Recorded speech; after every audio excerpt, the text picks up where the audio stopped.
पाकिस्तान कुक्कल्लारा खबरदार खबरदार भी देंगे कौन भी देंगे देश का मट्टी कभी न देंगे जान भी देंगे कौन भी देंगे देश का मट्टी कभी न देंगे किसका है कश्मीर तेरा बाप का है किसका है कश्मीर तेरा बाप का है जान भी देंगे कौन भी देंगे देश का मट्टी कभी न देंगे भारत माता की जय भारत माता की जय आवाज दो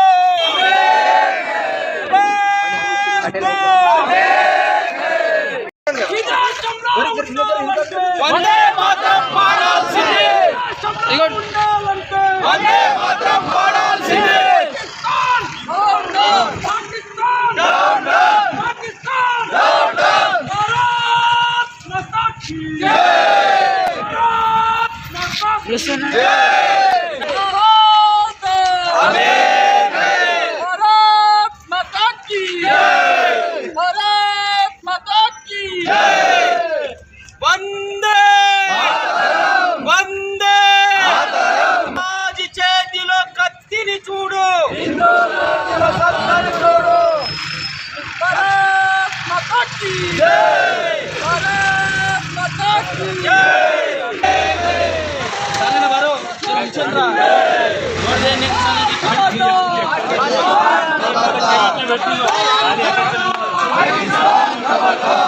ప్రపంచంలో ఎక్కడ ఏ మతం పైన జరగాలని ఒక దురదృష్టకరం సంఘటన కేవలం హిందూ మతం మీదనే ఎందుకు జరుగుతున్నది అని ప్రపంచ దేశంలో కేవలం భారతదేశంలోనే ఒక హిందూ మతం సనాతనమైన హిందూ మతం ఎంతో ఓపికగా అన్ని మతాలను సర్వసమానం అనే ఒక చిన్న ధోరణిని మనం విశాలమైన దృక్పథం కొనసాగిస్తున్నాం కాబట్టి దానికి ఉపేక్షించి ఈ ఉగ్రవాదులు మన హిందూ మతాన్ని టార్గెట్ చేసుకుని ఎందుకు టార్గెట్ హిందువులు ఎందుకు టార్గెట్ అవుతున్నారు? హిందూ మతోన్మాద శక్తులు వీటికి ఎందుకు ప్రేరేపిస్తున్నాయి? దీని వెనుక బలమైన శక్తి ఎలాంటి ఒక లీడర్లు వీళ్ళ వెనుక పోషిస్తున్నారు ప్రధానమైన దీనికి ఏమైనా చర్యగా భావిస్తున్నాం. ఇలాంటి ఉగ్రవాదులను మట్టుపెట్టి ప్రపంచ దేశాలన్నీ కూడా మన కేవలం అక్కడ జరిగిన సంఘటనలో హిందూ మతం యొక్క కేవలం మీరు హిందువా అనే చూసిన తర్వాత కూడా వాళ్ళకు అనుమానం వచ్చి వాళ్ళ యొక్క మర్మాయాలను చూసి మరీ పాయింట్ మీద కాల్చడం ఇది ఒక చాలా జరగాలని ఘటన ఇది. దీన్ని హిందువులందరూ కాదు ప్రపంచంలోనూ ఏ జాతి కూడా ఏ మతం కూడా దీన్ని ఉపేక్షించదు. కాబట్టి ఉగ్రవాదులను ప్రపంచ దేశంలో ఎక్కడున్నా దాగి ఉన్నా మట్టు పెట్టాల్సిందే. ఇది మేము సంఘీభావంగా భారతదేశం మొత్తం తీవ్రంగా ఖండిస్తున్నాం. జై హింద్, జై భారత్.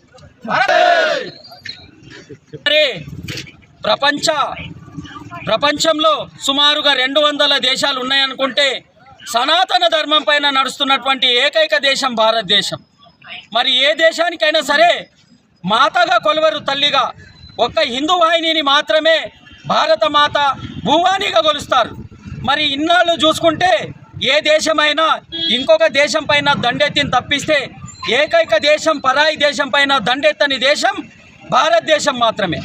కానీ అలాంటి హిందువుల పైన అలాంటి హిందూ దేశం పైన మొన్న చూసుకున్నాం ముస్లిం దేశమైనటువంటి బంగ్లాదేశ్లో ఒక ప్రధానిని కొట్టి ఆమె బంగ్లాని కూలగొట్టి స్వతంత్ర సమరయోధుడైనటువంటి ఆమె యొక్క తండ్రిని ఆనవాళ్ళను కూల్చేస్తుంటే కూడా ఆమెకు ఆశ్రయం కల్పించిన దేశం భారతదేశం.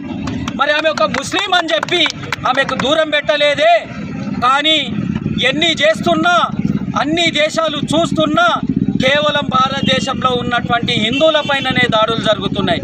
అవి ఎందుకు జరుగుతున్నాయంటే కేవలం హిందువుల మధ్యన ఐక్యమత్యం లేకపోవడం వల్లనే. ఇప్పటికైనా సరే హిందూ జాగో మనం ఎప్పుడైతే హుషారవుతామో ఆ రోజే మన పైన దాడులు ఆగుతాయి తప్పిస్తే ఇలా క్యాండిల్ ర్యాలీలు తీస్తూ లేదా సంఘీభావాలు తెలుపుకుంటుంటే జరగవు.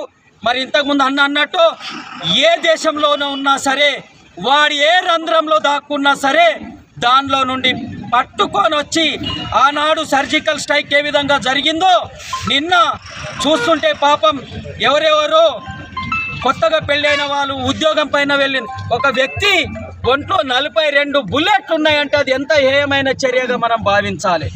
మరి ఇంత క్రూరంగా జరుగుతుందా అనేది గమనించాలి. కాబట్టి ఇప్పటికైనా సరే మనం గుర్తించాల్సింది ఒకటే, మన గడపలోనే కులం ఉంచుకుందాం, మనం ఇంట్లోనే కులం ఉంచుకుందాం.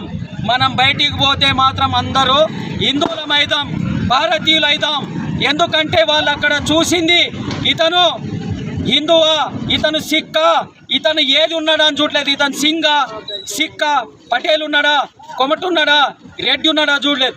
హిందూ ఉంటే కాల్చేసిరు, హిందూ ఉంటే కాల్చేసిరు. ఒక మాలన, మాదిగన, లేదంటే ఒక ముదిరాజా, ఒక కమ్మ, కమ్మరి ఏ కులం చూడలేదు.